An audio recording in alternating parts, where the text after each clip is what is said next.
Before diving into this incredible story, consider subscribing to the channel and hitting the bell. Every story here has something to say, and you won't want to miss a single one. In the vibrant heart of New York, a construction site was in full swing. Gigantic cranes swung metal beams, and hammers resonated like a chaotic orchestra. Amid the tumult, Marcus Johnson, a black man in his 40s, worked with an almost meditative concentration. His face, marked by years of toil, gave no hint of his exceptional intelligence.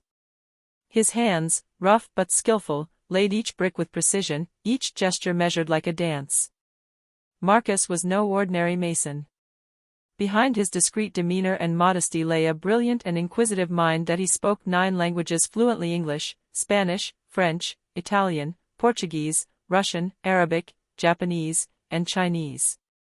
Each language was a key he had acquired over the years, through books, travel, and unlikely encounters with strangers.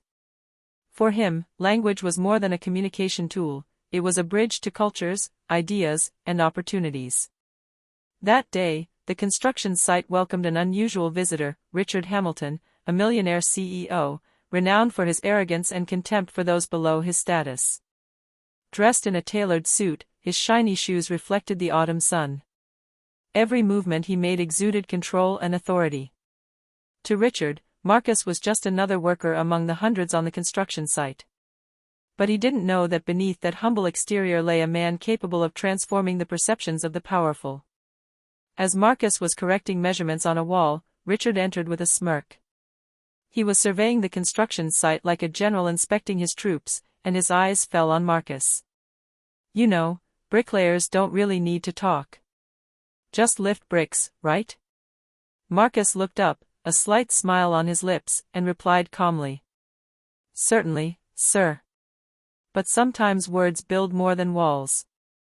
This simple exchange, seemingly insignificant for Richard, would be the starting point for a series of events that would shake up his vision of the world and force him to re-examine his certainties about power, respect, and true intelligence. At that precise moment, no one on the construction site suspected that the man they thought was ordinary would soon eclipse the city's most influential CEO, not by money, but by talent, knowledge, and audacity. The construction site was noisy, but Marcus worked as if he were alone in a silent room. Every measurement, every brick laid was perfectly aligned. He was adjusting a metal formwork when he felt a heavy gaze upon him. Richard Hamilton walked forward, his suit immaculate despite the dust from the construction site, and looked at Marcus condescendingly. He had heard of this exceptional mason, but in his mind, he was just another worker. "So you're the famous Marcus Johnson?" Richard said, his cold voice echoing above the din of the machines. Marcus looked up and replied politely. "Yes, Mr. Hamilton. I'm in charge of the main masonry of the building." Richard smiled, but it was the smile of someone who thought he was superior. "You know, masons don't need to talk much. They just lift bricks, right?" Marcus, undaunted, replied calmly. "Certainly, sir. But sometimes words build more than walls." Richard burst out into a dry laugh, convinced the man was boasting for nothing. He signaled to his assistants to prepare the makeshift meeting room on the construction site. What he didn't know was that a group of international investors would arrive in a few minutes to review the project. As the investors began speaking to each other in several languages, Spanish, French, and German, a problem arose. An Italian investor seemed confused by the technical and cultural terms being used. Richard, embarrassed, didn't know how to respond. Marcus steps forward slowly. "Allow me, sir." Then, with astonishing fluency, he spoke in perfect Italian, explaining every technical detail with clarity and precision. The investors listened, captivated, some exchanging surprised glances. Richard felt an embarrassment he'd never known. A simple mason had just solved a problem he couldn't handle, and he was doing it in a language he didn't understand. The silence that followed Marcus's speech hung heavy in the room. "Impressive," one investor whispered to his neighbor. Richard, however, stood frozen, his arrogance wavering. He had just realized that he had underestimated Marcus Johnson. The chapter ends with Marcus calmly returning to his work, while Richard, frustrated and intrigued, began to understand that this discreet man possessed a talent far greater than he had imagined. Within minutes of the first meeting, the improvised room on the construction site was filled with international investors. Richard Hamilton, ever confident in his authority, stood in the center, ready to impress his guests with his speech about the real estate project.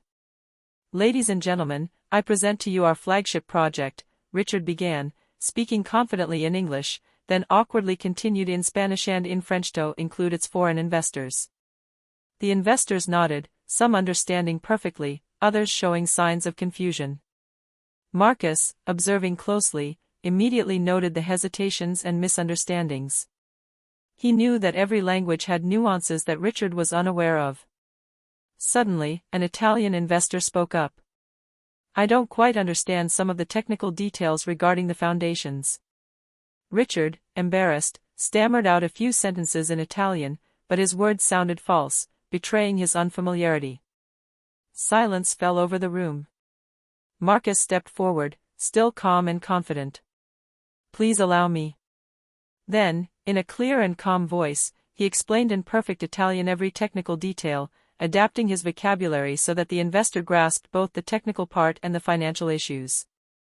The investors looked at each other, impressed. But Marcus didn't stop there. Moments later, an intrigued Brazilian investor asked a question, Portuguese, which Marcus answered with the same fluidity. Then it was the turn of a Russian, Arab, Japanese, then Chinese investor. Marcus answered in all these languages, always precise, always polite. Richard felt his authority crumbling. The investors, however, were captivated. "Who is this man?" one of them whispered. "Is this our mason?" another replied incredulously. Richard's face flushed. He had never imagined that a mere employee could surpass his own talent in international communication, and in front of him, no less. Marcus, regaining his composure, concluded. "Each language is a key to understanding the world. They are not just words, but bridges between cultures and ideas." Richard, unable to find a reply, felt for the first time the weight of humility. His investors, for their part, began to murmur among themselves about Marcus's wisdom and knowledge. The chapter ends with Marcus calmly returning to his work on the construction site, while Richard remains frozen, aware that he has just lost control of the situation in front of his guests and that the man he despised is much more impressive than he had imagined. The atmosphere on the construction site seemed to have changed. The noise of the machines was still present, but in the room where the investors were gathered, another tension hung, that of unexpected respect towards Marcus Johnson. Richard Hamilton, still in his impeccable suit, tried to regain control. He tried to ask the investors technical questions, hoping to show that he was in control of the situation. But each time he tried, Marcus had already answered, clarified, or anticipated the investors' needs. "Mr. Hamilton, let me clarify," Marcus said, and continued in a perfect German for an investor from Berlin. The investor smiled, clearly impressed.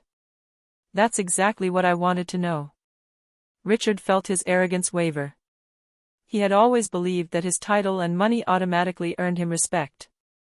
But here, facing Marcus, he realized that knowledge and skill had more weight. Then a Japanese investor raised his hand. "Can you explain how this project fits with local environmental standards?" he asked in Japanese. Without hesitation, Marcus answered, outlining precise details and innovative solutions to minimize the ecological impact. The investors took notes, some whispering among themselves. "This man is amazing. How is it possible for a mason to have this level of skill?" Richard, red with frustration, tried to cut the discussion off. "Marcus, thank you, but..." "No, Mr. Hamilton," Marcus replied calmly but firmly, "it is important that investors have all the correct information." This simple refusal to give in showed Richard that Marcus was not afraid of him, and that his natural authority came not from money, but competence and self-confidence. A few minutes later, an Arab investor asked for clarification in Arabic. Marcus responded fluently. Then came Chinese, Portuguese, and even Russian. Each answer was clear, precise, and culturally appropriate. The investors were captivated. At the end of the impromptu meeting, Marcus concludes. Each language is not only a tool for communication, but a way to build bridges, trust, and open doors that no one thought were accessible. Richard, unable to reply, found himself eclipsed by those he wanted to impress. For the first time, he understood that his privileges and money had no power over someone like Marcus. The investors began to interact with each other, speaking directly to Marcus and asking him questions about the future stages of the project. Richard remained silent, observing, and realizing that his worker had just become the centerpiece of the meeting. The chapter ends with Marcus returning to his work on the construction site, a slight smile on his lips, while Richard remains frozen, gripped by an unknown emotion, respect mixed with humility. The construction site was still buzzing with activity, but in the room where the investors were gathered, a new atmosphere had taken hold. Marcus now had all the attention on him. Even Richard Hamilton, the Millionaire CEO, had to admit to himself that the situation was getting out of hand. A Brazilian investor raised his hand and spoke in Portuguese. "I would like to understand how this project could be extended to other international markets while respecting local standards." Marcus stepped forward with unshakable calm and answered in impeccable Portuguese, detailing not only logistics and regulations, but also financial benefits and expansion strategies. Investors nodded, impressed. Richard tried to speak again. Yeah, Marcus is right, but..." Marcus cut him off politely but firmly. "Mr. Hamilton, your investors need clear and precise answers. I am happy to help them." The murmurs in the room changed tone. The investors were no longer addressing Richard, they were now speaking directly to Marcus. Every question posed, in Arabic, Russian, or Japanese, received an immediate and nuanced response. Marcus not only had the language skills, but also technical and strategic insight that far surpassed Richard's. A Chinese investor asked, "What about local partnerships for sustainable construction?" Marcus replied in Mandarin, explaining how to establish alliances with local suppliers and ensure the project's ecological compliance. The investors were stunned. Some whispered among themselves, "This man is incredible. I have never seen anyone manage so many languages and technical details at once." Richard felt his ego crack. For the first time, he understood that real power didn't come from money or title, but knowledge and the ability to inspire confidence. Marcus, noticing Richard's embarrassment, chooses to remain humble. "Mr. Hamilton initiated this project, and his leadership is essential. But every project needs those who understand its details, and I'm here to make sure everything runs smoothly." The contrast was striking. Richard, usually dominant, was reduced to the role of observer, while Marcus shone with his intelligence, patience and humility. At the end of the meeting, investors began to congratulate Marcus directly, some even offering him future collaborations. Richard, for the first time, felt the weight of his arrogance and prejudices. The chapter ends with Marcus returning to his work on the construction site, a slight, satisfied smile on his face, while Richard remains motionless, thoughtful and worried that he had just realized that this man he considered just a mason was in reality his moral and intellectual superior in this room.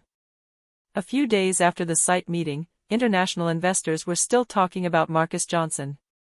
Emails and messages were arriving for Richard Hamilton, praising the extraordinary polyglot mason for his clarity and expertise. Richard, usually accustomed to compliments for his name and title, felt eclipsed and threatened. The next morning, Marcus arrived at the construction site as usual, calm and focused. He adjusted metal beams and chatted with the workers, all while remaining discreet. But Richard's phone kept ringing. "Marcus, that name comes up all the time in our emails." "Yes, Mr. Hamilton.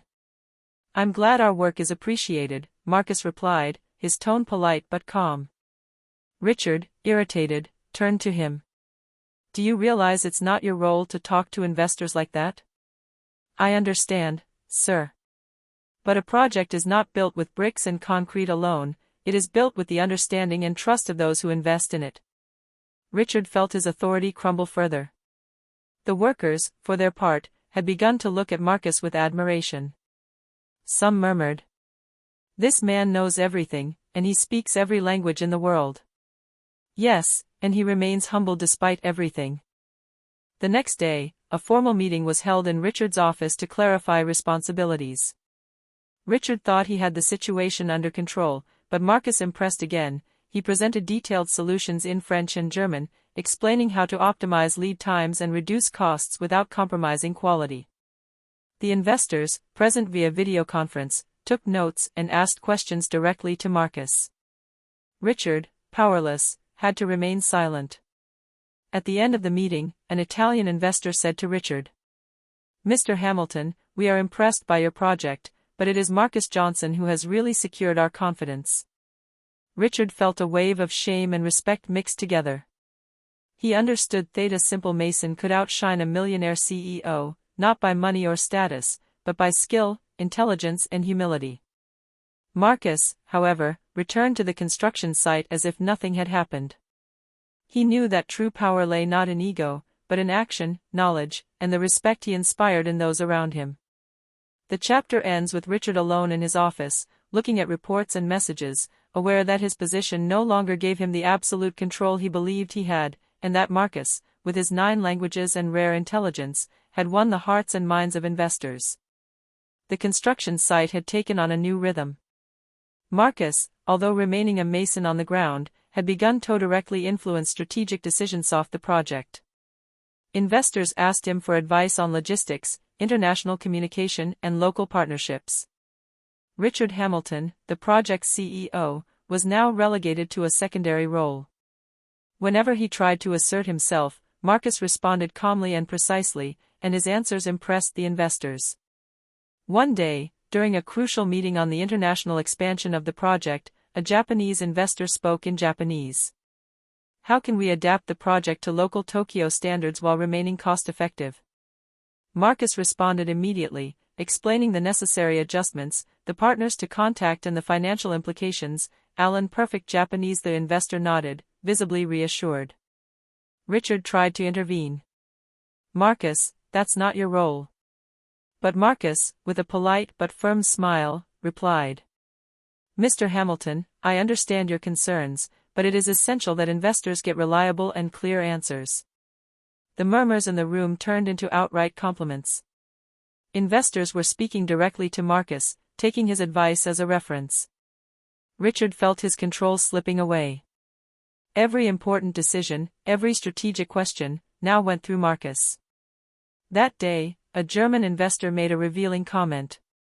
"Frankly, Mr. Hamilton, we have more confidence in Marcus to handle these details than any other leader we've met." Richard remained silent. He could no longer ignore reality. Marcus, the man he considered just a mason, had become the heart and mind of the project. Later, on the construction site, Marcus resumed his masonry work as if nothing had happened. But his influence was felt everywhere.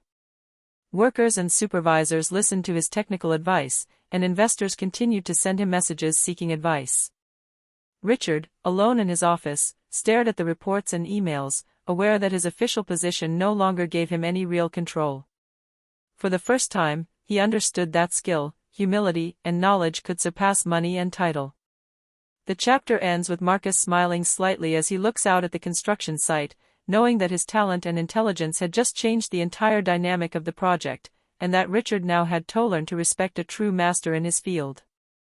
Within weeks of the meetings, Marcus had acquired an almost legendary reputation among investors and even on the construction site.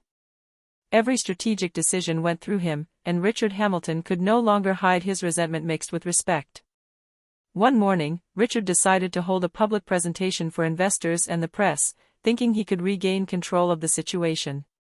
He prepared to talk about his project, convinced that his stature as CEO would be enough to impress everyone. Marcus, though asked to stay in the background, had other plans. As soon as the presentation began, a French investor asked a complex technical question in French. Marcus intervened, answering with precision and fluidity, subtly correcting some of the CEO's approximations. The murmurs turned into general astonishment. "But, he knows all the details. And he speaks our language perfectly." Richard felt his ego waver. He tried to speak again. Yes, of course, it's me who." But Marcus, without arrogance, replied, it is important that the information is accurate and understandable for everyone. At that precise moment, the present press began to note Marcus in their articles. The story of Amazon speaking 9 languages and mastering every detail of the international project was beginning to spread. Richard, humiliated but aware that he could no longer deny Marcus's talent, forced himself to smile in front of the reporters. But inside, he knew he had lost control of the narrative. Marcus, humble but self-assured, had succeeded in showing that true power came from intelligence and action, not from social status. After the presentation, Marcus returned to the construction site. The workers greeted him with admiration, and even Richard had to admit to himself, "This man is not just a mason, he is a leader." The chapter ends with Marcus looking out over the city from the top of the construction site, a slight smile on his lips, knowing that his reputation and influence had just reached a new level, and that Richard would have to relearn humility. A few days after the public presentation, Marcus Johnson began receiving unexpected messages. International investors, impressed by his language skills and technical mastery, wanted to meet with him directly to discuss partnerships and future projects. Richard Hamilton, for his part, had lost all initiative. Every time he tried to present his ideas, the investors politely asked him to let Marcus answer. The man he considered just a bricklayer was now at the center of all important discussions. A German investor took Marcus aside during a meeting. "Mr. Johnson, we would like to discuss a project in Europe with you. Your expertise is rare, and your ability to navigate 9 languages is invaluable." Marcus, humble, simply replied, "Thank you. I am always motivated by projects that build real relationships and bring concrete results." Richard, witnessing this conversation, felt his arrogance dissolve. He understood that he was no longer the central figure in the project, and that the true value lay in the Marcus's competence and humility. The construction site became a place where Marcus was not only respected as a mason, but also considered strategic consultant, capable of guiding international decisions. Even the workers, impressed, shared this admiration. A Japanese investor added, "If we could work with someone like Marcus on all our international projects, it would change everything." Richard watched silently as Marcus returned to his day job. Despite the new opportunities and worldwide recognition, Marcus remained modest, focused and loyal to the site and the workers. The chapter ends with Richard, alone in his office, realizing a truth he could no longer ignore: intelligence, humility and action can surpass power and title, and that Marcus, through his talent and personality, had just transformed not only the project, but also his own vision of leadership.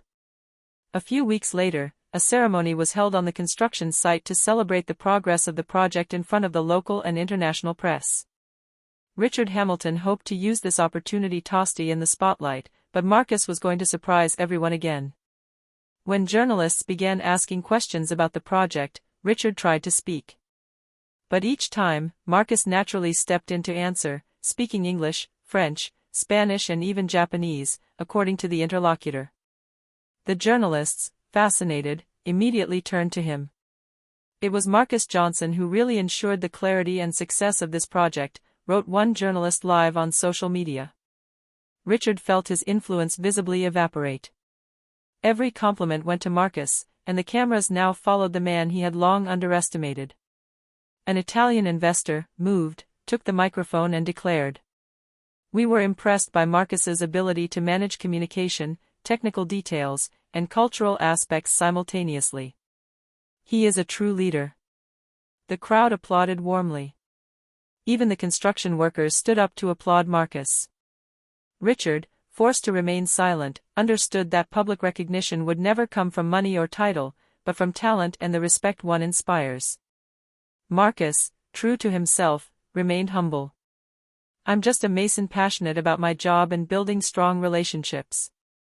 But I thank everyone who trusted me and allowed me to fully contribute to this project."